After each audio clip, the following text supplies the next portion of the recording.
Hi guys, харсамбараа тавтаа морил та бүхэндээ энэ өдрийн мэндийг хүргэе. За өнөөдрийн хэрэгт амьдралаа шинээр эхлүүлэхээр хичээж байсан нэгэн ээжийн тухай өгүүлэх болно. Тэрээр өөрт нь туслахыг хүсэж байгаа мэт харагдсан хүмүүс итгэдэг. Энгийн тусламжаар эхэлсэн энэ танил тал ааж мар төвөгтэй гурвалсан харилцаа болж хувирч эцэстээ хэний ч төсөөлөөгүй эмнэлт төгсгөлд хүрнэ. Хэрвээ та нар бэлэн бол өнөөдрийнхөө шүлтийг эхлэе.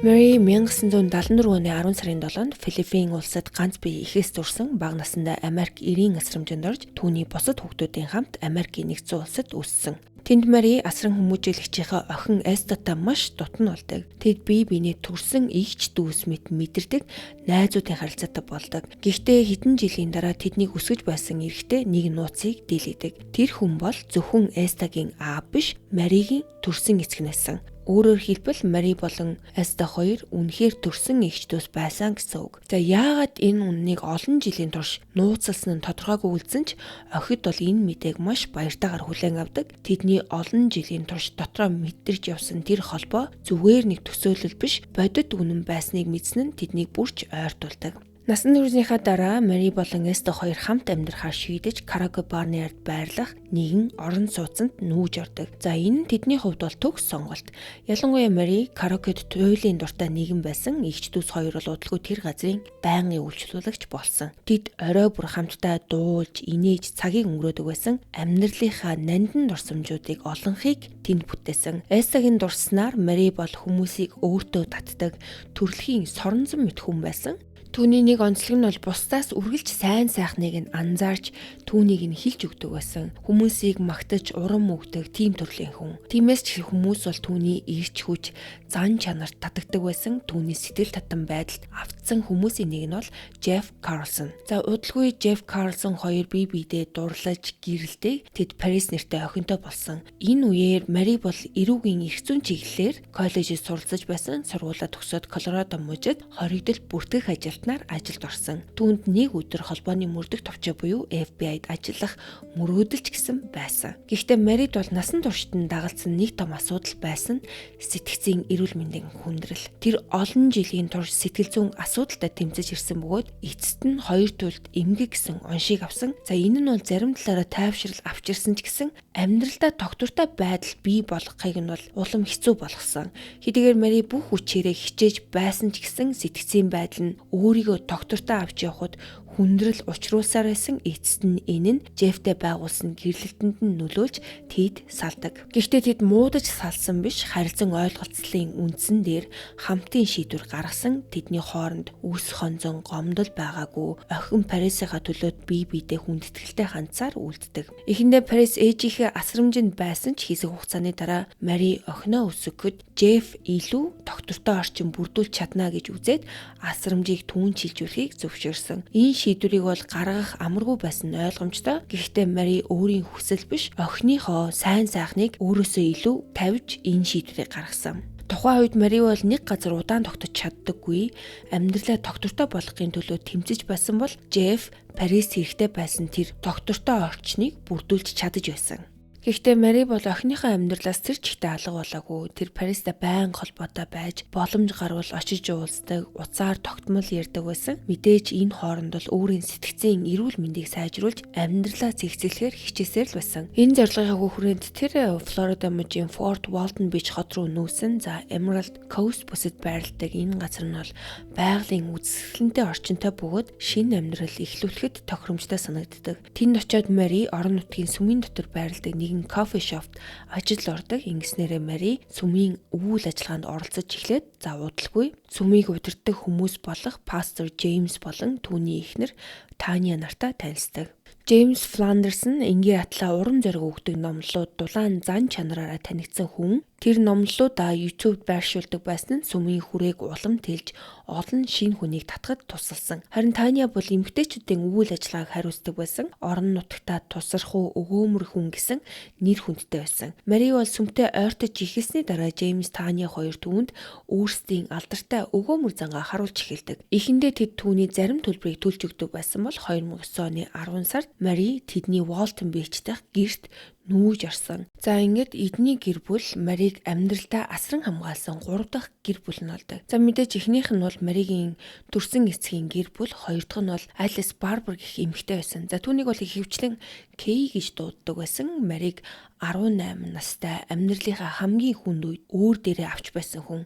Кей нь бол Маригийн амьдралд маш чухал байр суурийг эзэлдэг, бараг их хүний дүр болсон нэгэн байсан. Тэр бол Марийг маш их хайрладаг, үргэлж Рози гэж дууддаг байсан. Яагаад тэгэхээр Марийг үргэлж инээмсэглсэн аз жаргалтай харагддаг гэж боддог болохоор. Кей бол энэ хэрэгт дараа чухал үүрэг гүйцэтгэх болохоор түүний тухай дахин гарах болно. За харин Маригийн Фландерсын гэр бүлтэй холбоотой амьдрал эндээс илүү сонирхолтой болж эхэлдэг. Мари 2009 оны 10 сар Джеймс болон Таня нартай хамт амьдарч эхэлсэн ч 2010 онд Аризона мужид руу Джеймсийн гэр бүлийнхэнтэй хамтдаа нүүж тэндээ хэсэг хугацаанд амьдарсан. За яагаад ийм шийдвэр гаргасан талаар бол тодорхой мэдээлэл би олж чадаагүй. Гэхдээ энэ байдал бол удаан үргэлжлээгүй. Тэд удалгүй Fort Walton Beach хот руу буцаж ирээд дахин Фландерсын гэрт амьдрах болдог. За харин Мари Аризонагоос буцаж ирэхдээ жирэмсэн болсон байсан. Энэ Фландерсын гэр бүлийнхэн бол үүнийг сүмийн хүмүүс тайлбарлахдаа Марийг Аризонод байхдаа хүчирхийлэгч найз залуутай болоод тэр хүн жирэмслүүлээд хаяад явцаан гэж ярьдаг.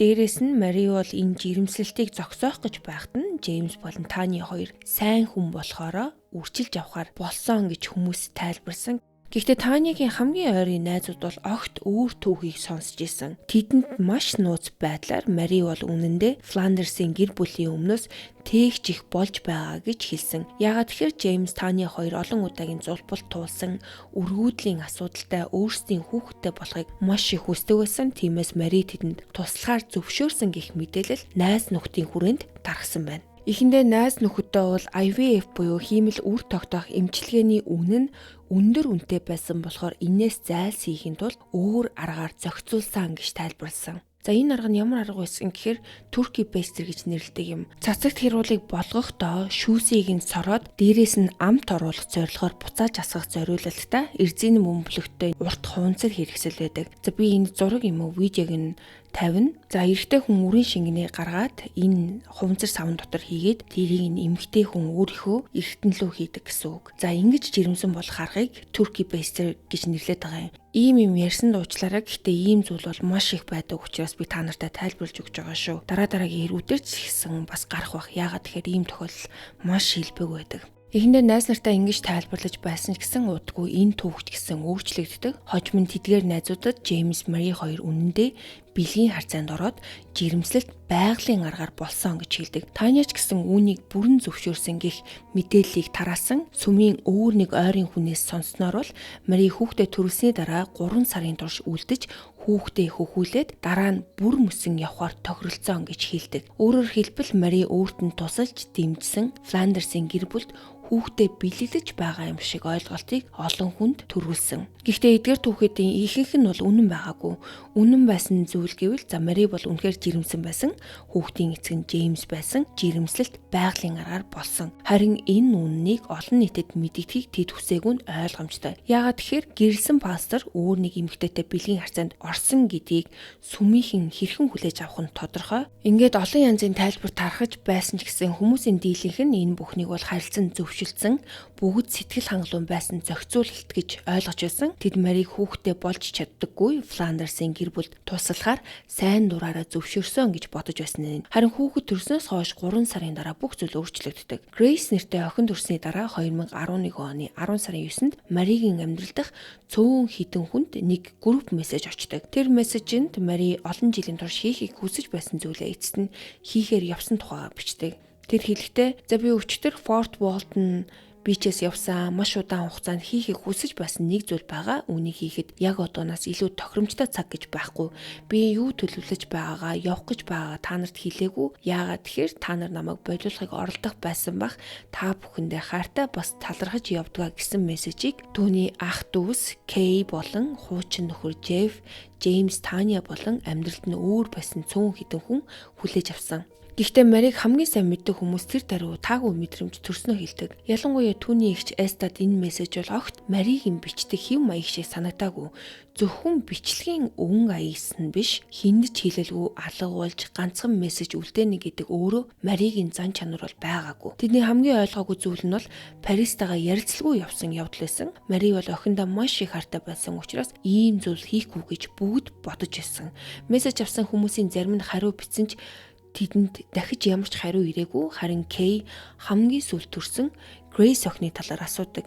Тэгэхэд ганц хариу ирсэн нь Таня болон Джеймс хоёрын гар дээр аюулгүй байгаа гэсэн хариу л байсан. За энэ хариу бол Кейийн айдсыг улам баталгаажуулдаг. Яагаад тэгэхээр Мари олон жилийн турш Фландерсын гэр бүлийн талаар ярихдаа үргэлж Джеймс Таня гэж хэлдэг байсан болохоос хизээч Таня болон Джеймс гэж хэлж байгаагүй юм байна. Ийм зүйлийг ажилдаг бас л амар шүү. Гаднаас нь харахад өчүүхэн зөвүүл мэт санагдаж болох ч Кей бол Марийг маш сайн мэддэг байсан учраас энэ жижигхэн өөрчлөлт хүртэл түүнд маш с ิจ гтэй санагддаг. Тэр даруйдаа энэ мессежийг Мари өөрөө бичээгүй гэсэн аимшигтай мэдрэмж төрсөн. Ингээд Кей Фландерсын гэр бүлтэй шууд холбогдож бүх зүйл хэвэн байгаа эсхийг асуудаг. Гэхдээ тэдний өгсөн хариулт бол түүнийг тайвшруулаагүй. Тэд Марийг 2 хоногийн өмнө гэрээсээ явсан гэж хэлдэг. Эстач гэсэн мөн адил маш их санаа зовж эхэлдэг. Тэр бусад гэр бүлийнхэнтэй холбогдож эхэлсэн бөгөөд удалгүй бүгд ижил дүгнэлтэнд хүрдэг.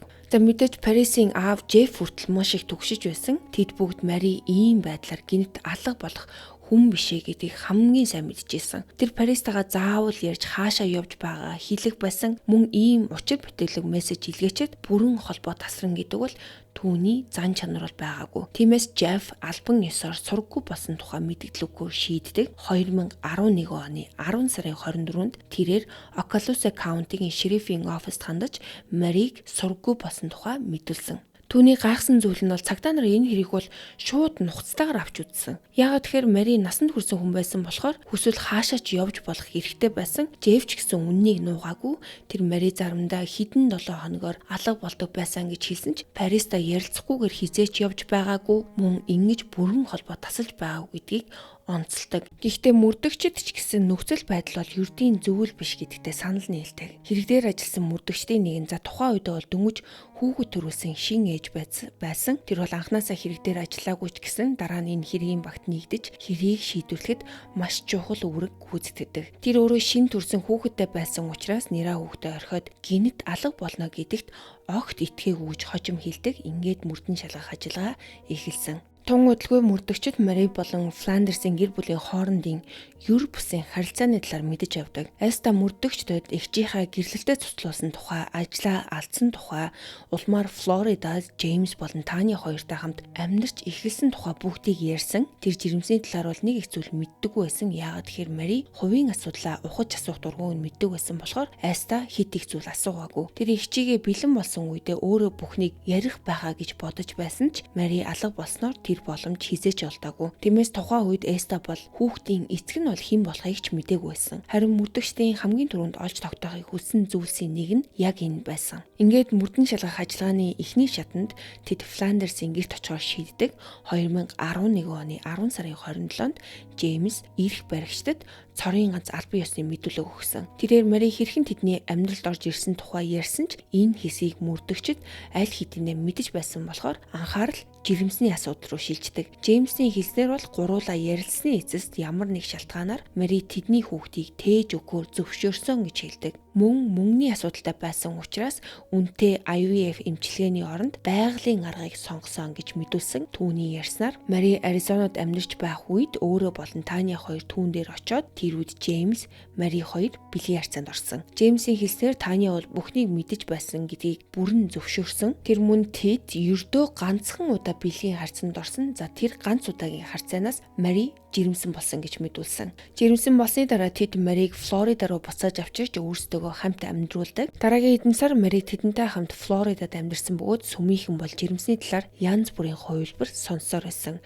Тэд бүр хүүхдийн баяр буюу baby shower-ыг хүртэл зохион байгуулсан. Зарим зураг дээр Таня гидсэндээ бөмбөлөг хийсэн мэт харагдах бөгөөд Таня болон Мари хоёр хамтдаа инээмсэглэн зураг авахулсан байдаг. Гаднаас нь ороход бол бүх зүйл аз жаргалтай асуудалгүй юм шиг санагддаг. Гэхдээ Джеймсийн хэлснээр хүүхэд төрсний дараа Маригийн зам байдал өөрчлөгдөж эхэлсэн. Тэр Марийг сэтгэл гутралд орж байгаа юм шиг харагдсан. За бүр эмээ уухаа болсон байж магадгүй гэж үзэж байсан. За мөн өөртөө хор хүргэж болзошгүй гэж санаа зовж байснаа ч гэсэн мөрдөгчдөд хэлдэг. Тиймээс 10 сарын 17-нд ажилдаа явахгүй гэртээ үлдэж Марийг ажигласан гэж мэдүүлсэн. За энэ нь бол Маригийн нэрээр илгээгдсэн тэр мессеж гарахаас ердөө 2 хоногийн өмнө болсон явдал. Джеймсийн хэлснээр тэр өдөр өөрөө болон Таня хоёр Марийг хамгийн сүүлд харсан хүмүүс байсан. Түүний ярьснаар Мари тэр өглөө сэрэхдээ ердийнхөөс өөр нилээд тавгүй ааштай байсан бөгөөд ямар нэг зүйл буруу байгаа юм шиг санагдсан гэдэг. Тэрч бүхэл Мари хүүхдээ аваад явчих вэ гэж хүртэл санаа зовж байсан. Удалгүй Мари өрөөнд орж унтахаар болдог. Энэ хооронд Таня охин Грейсийг дагуулад Дестин хот руу дэлгүүрсэхээр явсан. Джеймс гэртээ үлдэж Марийг сэрхийг хүлээгээд түүнийг сэрсний дараа хэсэгэн ярилцаад гүүхээр гарсан.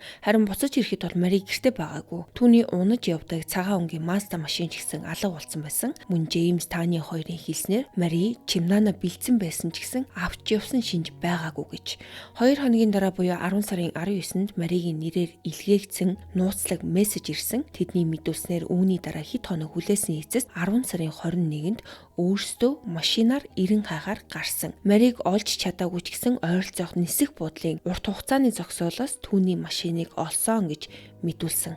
Дараа нь Джеймс мөрдөгчдөд хачиргалтай зүйл ярьж эхэлдэг. Түүний хэлснээр тэд Маригийн машиныг нисэх буудлын зогсоолоос гэрлүүн авчирсан. За шалтгаан нь бол машины зогсоолын төлбөр цааш нэмэгдэхээс сэргийлэх гэсэн. Гэхдээ тухайн үед хамгийн санаа зовох ёстой зүйл нь бол зогсоолын төлбөр биш, Мари хаана байгаа вэ гэдэг асуудал байсан болохоор энэ тайлбар бол мөрдөгчдөд сонин санагддаг. Джеймс Таня хоёр зогсоолын төлбөрийн баримтыг мөрдөгчдөд өгсөн. За харин тэр баримт бол маш чухал мэдээллийг агуулж байсан. Баримтаар Джеймс 10 сарын 21-нд машиныг зогсоолоос гаргасан нь батлагдсан. За энэ нь бол түүний хэлсэндээ таардаг.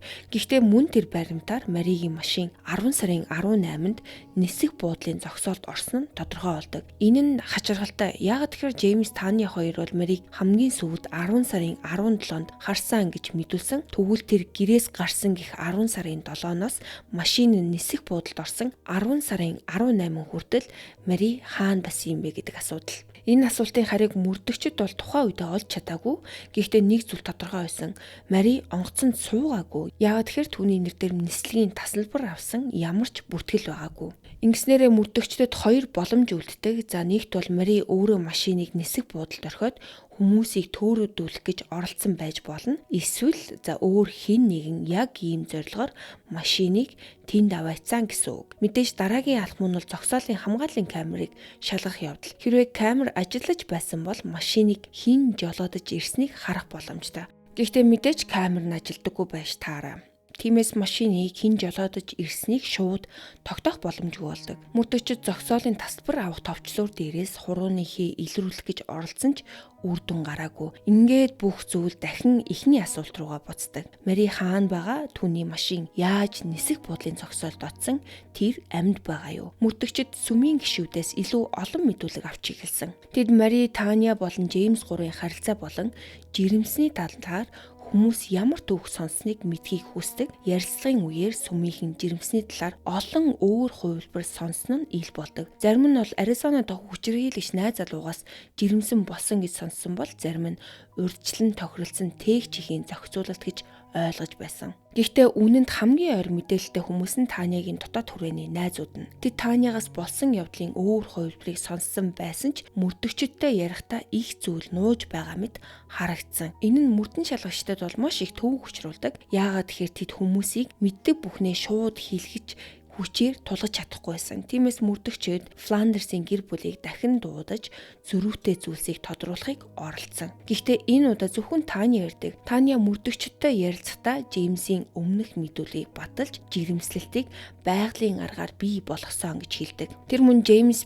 Мэри хоёр бэлгийн харилцаанд орохын өмнө Сакэ ууж согтсон бөгөөд тухайн үед өөрөө өрөөнд нь байсан гэж нэмж ярьдаг. Гэхдээ дараа нь Таня өмнө нь мөрдөгчд сонсоогүй бусад хүмүүс ч мдээгүй нэг том зүйлийг хэлдэг. Түүний хэлснээр Мэри бол зөвхөн тэдний тээгч их байгаагүй. Мэри бол тэдний sister wife буюу Танягийн хэлснээр түүний хамтран эхнэр байсан гэж тайлбарладаг. Өөрөөр хэлбэл Джеймс, Таня, Мэри гурвалсан харилцаанд байсан гэж Таня мэдүүлдэг. Гэхдээ энэ бүхнийг тэд нууцлах шаардлагатай байсан. Яагаад тэгэхээр энэ харилцаа бол тэдний сүмдэр номлодог үнэт зүйлтэй огт нийцдэггүй. Танягийн хэлснээр Мэри энэ зохицуулалтанд бүрэн зөвшөөрсөн. Тэр Фландерсын гэр бүл Грейсийг өсгөхөд дургуцаагүй. Өөрөө ч эцэст нь явах төлөвлөгөөтэй байсан. Тэдэнд тусалж байгаадаа баяртай байсан гэж Таня ярьсан. Гэхдээ Грейс төрсний дараа бүх зүйл өөрчлөгдсөн гэж тэр мэдүүлдэг. Танягийн хэлснээр хүүхэд төрсний дараа Мэригийн сэтгэл санаа өөрчлөгдөж охиноо өөртөө авахыг хүсэж эхэлсэн гэж мэдэгддэг. Үүнийг нь сүмийн нэг эмэгтэй ч гэсэн баталдаг. Тэр мөрдөгчдөд Мэри нэг удаа Грейс болон Джеймсийг зөвхөн өөрийнхөө болохыг хүсэж байгаа гэж хэлхийг сонссон гэж мэдүүлсэн. Энэ нь бол мөрдөгчдөд боломжит сэтэл мэт сонсогддог. Ялангуяа сүмийн өөр нэг гишүүн бүр илүү аимшигтай зүйлийг хэлдэг. Түүний хэлснээр Таня нэг удаа Джеймс Мэрийг хизээч алж чадахгүй, харин би чадна гэж хэлсэн байдаг. Энэ үеэс мөрдөгчдийн анхаарал Фландерсын гэр бүл рүү бүрэн чиглэж эхэлдэг. Тэд ямар нэг зүйл нэг л буруу байгааг ойлгож эхэлсэн. Сэтлэнж харагдаж байсан. Гэхдээ зөвхөн с ижиг хангалтгүй байсан. Тиймээс мөрдөгчд өөрт байсан мэдээлүүдээ нэгтгэж шалгалтаа үргэлжлүүлдэг. Хэрийг эхэлснээс хойш 2 сарын дараа тэд гар утасны бичлэгүүдээс чухал мэдээлэл олж авдаг. Мэри Джеймс болон Таня нарын утасны мэдээллийг шалгахад мөрдөгчд гайхдаг. Яагаад тэгэхээр Мэри алга болсны дараах өдрүүдэд түүний утас хаана байсан бэ? Джеймсийн утас ч гэсэн адил ойролцоох нэг ижил өөрийн холбооны замхгуудаас дохио өгч байсан. Өөрөөр хэлбэл Джеймс өөрийгөө Мэритэй холбоогүй болсон гэж мэдүүлсний дараа ч гэсэн тэдний утаснууд хамт байсан гэсэн үг. За энэ бол зүгээр нэг ганц удаагийн тохиолдол байгаагүй. Джеймс Мэрийг хамгийн сүүлд 10 сарын 17-нд харсан гэж мэдүүлсэн. Гэхдээ 10 сарын 18-нд Мэригийн машин нисэх буудлын зогсоолд орсон тэр өдөр Джеймсийн утас яг тухайн машиныг зогсоолд оруулсан цагтаа ойролцоо нисэх буудлын үүрэн холбооны замхгаас дохио өгсөн. За энэ нь түүний мэдүүлэгтээ огт таараагүй. Дараагийн өдөр буюу 10 сарын 19-нд Мэригийн нэрээр групп мессеж илгээгдсэн үед Мэри болон Джеймсийн утас хоёулаа Фландерсын гэрийн ойролцоох нэг үүрэн холбооны замхгаас дохио өгдөг. Гэтэл Джеймсийн өгсөн мэдүүлгээр Мэри 2 хоногийн өмнө гэрээс явсан байх ёстой. Тэгвэл түүний утас яагаад Фландерсын гэрийн ойролцоо байсан? За ингээд зөрчил улам бүр нэмэгдэж эхэлдэг. Удалгүй мөрдөгчд өөр нэг чухал мэдээлэл олдог. Нэг цагдаагийн ажилтан 10 сарын 17-нд буюу Мэри алга болсон өдөр түүний машины дугаарыг шалгасан бүртгэл гарч ирдэг. Тэр өдөр бол цагаан өнгийн Mazda машин Chevron шатхуун түгээх станц дээр хаягдсан мэт зогсож байсан юм байна. Цагдаа дугаарыг шалгахад Мэригийн нэр дээр бүртгэлтэй байсан ч тухайн үед бол Мэри сургаггүй алга болсон гэж мэдэгдээгүй байсан учраас цагдаад цаашаа ямар нэг арга хэмжээ авах шалтгаан байгаагүй. Харин Мэри алга болсны дараа энэ бүртгэл бол маш чухал баримтуулдаг. Яагаад тэгэхээр Джеймсийн утас яг 10 сарын 17-нд өөрийнх нь хэлснээр Мэри машина аваад явснаас ердөө 1 цагийн дараа тэр шатхуун түгээх станцын ойролцоо дохио өгсөн. Өөрөөр хэлбэл Джеймс би Мэрийг дахиж хараагүй гэж хэлснээс 1 цагийн дараа түүний утас Мэригийн хаягдсан машины ойр талд нь байсан гэсэн үг. За энэ мэдээллүүдийг олсны дараа мөрдөгчд бол шинэ онолыг дэвшүүлдэг. Тэдний үзэж эхэлснээр Джеймс Мэрийг хөнөөсөн. За дараа нь түүний машиныг хулгайлагдаж магадгүй гэж бодсон газар орхисон. За яагаад тэгэхээр тэр газар нь бол нэг тийм олигтой газар байгаагүй. Байнгын машины хулгай дээрэн болдог ийм газар байсан. Харин машин хулгайлагдаагүй болохоор дараа нь нисэх буудлын урт хугацааны зогсоолд авчиж тавиад ингэснээр Мэри өөрөө явсан мэт харагдуулахыг оролцсон байж магадгүй гэж үздэг. Мөрдөгчд тухайн үед Джеймсийг илүү сэжиглэж эхэлсэн. За бас гар утасны мэдээлэлтэй холбоотой. Учир нь тэр 10 сарын 17-нд Мэрийг хөнөөсөн байж магадгүй гэж үзэж байсан хугацаанд Таня үнэхээр Грейстэй хамт Дестин хотод дэлгүүр хийсэж байсан. За Мэри Джеймс хоёрын ойролцоо байгаагүй нь бол утасны мэдээлэлээр батлагдсан. Гэсэн ч энэ бүхэн маш сэжигтэй байсан ч гэсэн хүн амны хэрийг нотоход бол хангалтгүй. Тиймээс мөрдөгчд шинэ мэдээллийн талаар Джеймс Таны хоёроос дахин асуухаар холбогддог. Гэтэл тэд зүхтдаг. 2012 оны 1 сарын 28-нд мөрдөгчд Фландерсын гэрийн гадаа нүүлгэлтийн ачааны машин зогсож байгааг мэддэг. Тэд маргааш өглөөнөө Аризона руу нүүхээр бэлдэж байсан. Гэхдээ мөрдөгчд ярилцахыг хүсэж байгаа мэдэгдсэний дараа Джеймс Таны болон Грейс 3 шөнө дунд гэрээсээ гарч яваад алга болдог. Энэ өөрөө бол маш сэжигтэй. Гэхдээ үүнээс шажиргалтай зүйл удалгүй ил болдог. Тэднийг явснаас хэдхэн хоногийн дараа тэдний сүмийн залуучуудын пастор Джейсон цагдаагийн газар ирж өөрийн мэдих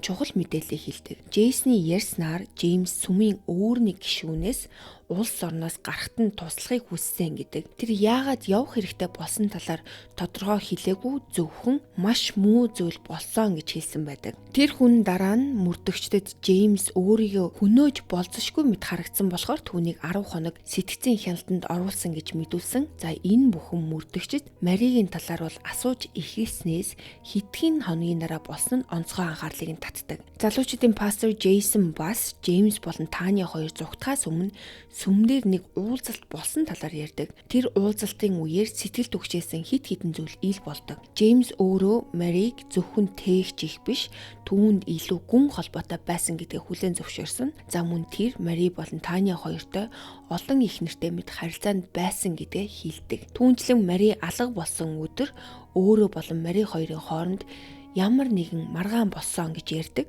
Тэр маргааны дараа Джеймсийн биед бол маш олон янзын шарх сариу үлдсэн байсан гэж хэлсэн ч Марийг хамгийн сүүлд харахад тэр амьд байсан гэж хэлсэн байна. Джеймсийн ярьснаар бол Маритай холбоотой бүх зүйл муу байдлаар төгссөн. Сүмдэр болсон уулзалтын үеэр тэр энэ бүхнийг хэлснийхаа дараа пастрын ажлаа хүлээлгэж өгсөн. Харин хэдхэн хоногийн дараа Джеймс болон Таны хоёр зүхтдаг. Аз болоход тэд явхаасаа өмнө Маригийн ээж чиг нь хүн байсан Кейтэй холбогддог. Тэд Маригийн үлдээсэн бүх эд зүйлийг өөрт нь өгч болох эсхийг асуугаад Кей зөвшөөрсөн болохоор Кей Маригийн бүх эд зүйлийг за түүний дотор лаптопыг нь авсан. Тэр лаптопыг бол шууд хууль сахиулагчдад өгдөг. Харамсалтай нь хүлээгдэж байсанчлан лаптоп бол бүрэн арчигдсан байсан. Мөрдөгчд түүнийг форенсик шинжилгээнд явуулсан ч гэсэн эхэндээ хэрэгтэй зүйл бол бараг гаргаж авч чадаагүй. Доторх мэдээлэл нь ойлгомжгүй, эмх замраагүй, юу болж байсныг тайлбарлах ямар ч тодорхой зүйл байгаагүй. Гэхдээ найдвар бол бүрэн тасраагүй. 2012 оны 4-р сард энэ хэрийг бүхэлд нь маш чухал мэдээлэл ирдэг. Энэ нь бол нэрээ нууцлсан мэдээлэл. Тэр мэдээлэл тухайн үед бол олон хүний аль хэдийн сэжиглэж байсан зүйлийг баталсан. Джеймс Марийг хөнөөсөн гэх мэдээлэл. Мөн тэр мэдээлэлд Джеймс түүний цогцыг өөрийнхөө арын хашаанд булсан гэж хэлсэн. Ингэснээр мөрдөгчд Фландерсын арын хашааг наривчлан шалгах үндэслэлтэй болсон. Тэд цогцос илрүүлэгч ноход болон газрын гүн нэвт харах радар ашиглан олон цагийн турш хайсан ч юу ч болоогүй. За энэ нь бол мэдээж Марид шудраг ёс хүсэж байсан бүх хүнд маш хүнд цохилт болдог. Цогцос олдоогүй учраас хэрэг дахин удаан хугацаанд гацдаг. Бүтэн 1 жил өнгөрсний дараа Джеймс мөрдөгчдийн дуудлаганд нэг удаа хариулсан. Тэр тэдэнтэй 2 цаг ярьсан ч гэсэн голдуу өөрийгөө энэ бүхний хохирогч мэтээр ярьдаг. Тэр өөрийгөө энэ хэрэгт буруутгагдах үе гэж санаа зовж байгаа энэ бүхэн өөрт нь маш хүнд тусаж байгааг хэлсэн. Нэг мөрдөгч ярианыхаа үеэр түүнээс шууд та Мари Карлсныг алсан уу гэж асуухад Джеймс үү гэж хариулдаг. Харамсалтай нь цогцож байхгүй хэрэгээ хүлээсэн мэдүүлэгч байхгүй байсан болохоор тухайн үед мөрдөгчд илүү их зүйл хийж чадаагүй. Гэхдээ тэд бууж өгөөгүй. Ингээд ахаад хэдэн жил өнгөрдөг. Ойролцоогоор 3 жилийн дараа хэрэгт шинэ найдвар гарч ирдэг. Яагаад тэгэхээр форенсик технологи бол энэ хугацаанд нэлээд сайжирсан байсан болохоор мөрдөгчд Маригийн лаптопыг дахин шалгах боломжтой болдог. Энэ удаагийн шинжилгээгээр бол маш их зүйл илэрдэг. Маригийн компьютераас түүний болон Джеймсийн хооронд солилцсон хэдэн зуун бэлгийн шинжтэй порно утгатай мессежүүд гарч ирдэг. Хамгийн чухал нь эдгээр мессежүүд Мари алга болсон өдөр буюу 10 сарын 17-нд бүрэн зогсдог. Мөн түүний кредит карт болон банкны аккаунт дээр бүх хөдөлгөөн яг тэр өдөр зогсдог. Энэ нь бол мөрдөгчдийн өмнөх сэжийг улам баталгаажуулдаг. Үүнээс гадна эдгээр мессеж Мари Джеймс хоёрын харилцаа зөвхөн хүүхэдтэй болохын тулд ганц удаа бэлгийн харьцаанд орсон гэх тайлбараас хавьгүй гүнзгий байсныг харуулдаг. Тэд гурвалсан харьцаанд байсан гэдгийг мөрдөгчд аль хэдийн мэдэж байсан ч Джеймс Мари хоёрын хоорондын харилцааны бодит шин чанарыг бол өмнө нь багасгаж зөөлрүүлж ярьж байсан нь ингэж тодорхой болж байгаа юм. Үүнтэй зэрэгцээд Джеймсийн YouTube-д байршуулсан нэг номлол дахин гарч ирдэг. Тэр бичлэг нь Мари алга болохоос ойролцоогоор 1 сарын өмнө хийгдсэн. Тэр номлол дээр Джеймс өөрийнх нь араас муу хэлсэн, худал ярьсан, нэр хүндийг нь унгах гэж оролдсон хүний амийг боомлмор санагддаг гэж ярьсан байна. Тэр бүр хин нэг нь намайг араас минь хутгалж миний талаар худлаа ярьж ховж ив тарааж намайг унгах гэж оролдох үед миний мэдрэмж юу гэж хэлдэг гэж амийг нь боомл гисэн утгатай үгийг хэлдэг. Энд чинь уг нь бол номлогч хүн штэ. Пастор хүн номлолтын үеэр ийм зүйл ярих нь өөрөө маш хачирхалтай. Гэхдээ энэ бичлэг бол дангаараа хүн амны хэргийн нотлохоо болохгүй. Гэсэн ч тэр үед мөрдөгчд хэрэг дээр хангалттай хэмжээний шууд бус нотлох баримт цугларсан гэж үзэж шүүгчээс баривчлах зөвшөөрөл хүсгээ шийддэг. 2015 оны 5 сарын 5-нд Джеймс Фландерс баривчлагдаж 2 дугаар цэргийн хүн амны хэрэгээр яллагдсан. Гэхдээ нэг том асуудал байсан. Прокурорууд өөрсдөд нь байгаа шууд бус нотлох баримтаараа шүүхэд орж болох байсан ч цогцсгүйгээр хэрэг бол илүү эрсдэлтэй болдог. Джеймсийн өмгөөлөгчд гэсэн үүнийг сайн мэдж байсан. Тэд хэрэг шүүхэд очивол Джеймс цагаатгах боломжтой гэж итгэлтэй байсан. Энэ нь бол Мари болон түүний гэр бүлийн хувьд шудраг бус үр дүнд хүргэж болзошгүй байсан болохоор тэд хамгийн бодиттой замыг сонгохоор болдог. Эцэст нь Маригийн гэр бүл Джеймст хэргийг хүлээн зөвшөөрч ял тохиролцох хилэлцээрийг санал болгохыг зөвшөөрдөг. Үүний хариуд тэр Маригийн цогцос хаана байгааг хэлж юу болсон талаар мэдүүлэх ёстой. Мэдээж энэ нь тэдний хүссэн зүйл байгаагүй. Яагаад тэгэхээр тохиролцоо хийснээр Джеймс бол бага ял авах боломжтой болно. Гэхдээ Мариг олж гэр бүл нь түүнийг нутаглуулах боломжтой болох нь тэдний хувьд бас хамгийн чухал зүйл байсан. 2016 оны 4-р сард Джеймс энэ тохиролцоог хүлээн авч хүний амьд болгоомжгүйгээр хүрсэн хэрэгт бурууга хүлээсэн. За энэ хэрэгт бол дээд тал нь ердөө 15 жил байсан. Дараа нь хамгийн зүрх шимшрэм үнэн ил болдог. Мари Карлсон энэ бүх хугацаанд Джеймсийн арын хашаанд байсан. Джеймс мөрдөгчдөд 10 сарын 17-нд Мари түүн рүү гинэт уурлаж дайрсан гэж ярьсан. Түүний хэлснээр тэр Марид сэтгэл гутралын эмнэлэгт хэвтэх хэрэгтэй гэж хэлэхэд Мари уурлаад түүн рүү дайрсан. Джеймсийн хувилбараар бол тэр Мариг зогсоохын тулд түүнийг хүчтэй тэрвэрсэн. Харин тэр дэндүү хүчтэй тэрвэрсэн болохоор хоёулаа хүчтэй газар унаж тэр үед Мари амьсгалахгүй болсныг ойлгосон гэж мэдүүлдэг. Хэрвээ энэ үнэхээр гэмгүй осол байсан бол тэр 911 рүү залгах ёстой байсан. Харин Джеймс тэгээгүй. Тэр Маригийн цогцыг хүнжилд ороогоод өөрийнхөө арын хашаанд болцсон. Тэр нүхийг маш гүн ухсан байсан болохоор мөрдөгчд анх арын хашааг шалгахтаа бол олж чадаагүй. Хэрв тэр үед түүнийг олсон бол Мари алга болсноос хойш 6 сарын дотор олдох боломжтой байсан. Мөн Джеймс ердөө 15 жилийн ялтаа тохиролцоо хийхгүй байх магадлал маш өндөр байсан. Энэ нь бол мөрдөгчдийн хувьд эвлэрч чадахгүй үнэн байсан. Яагаад тэгэхээр тэд үнэхээр зөв газраа хаасан ч гэсэн түүнийг олж чадаагүй. Гэсэн ч Мариг эцэст нь гэр бүлд нь буцааж өгөх нь түүний хайртай хүмүүст маш чухал байсан. Ингээд Джеймсийн заавраар түүний хашаанд очиж Маригийн цогцыг гаргаж авсан. Тэр үед Джеймс өөрөө түүнийг болсон газрынхаа дэргэд өвдөг сохирон уйлсан гэдэг. Тэнд байсан хүмүүс болон Маригийн гэр бүлийнхний хувьд бол энэ нь үнэхээр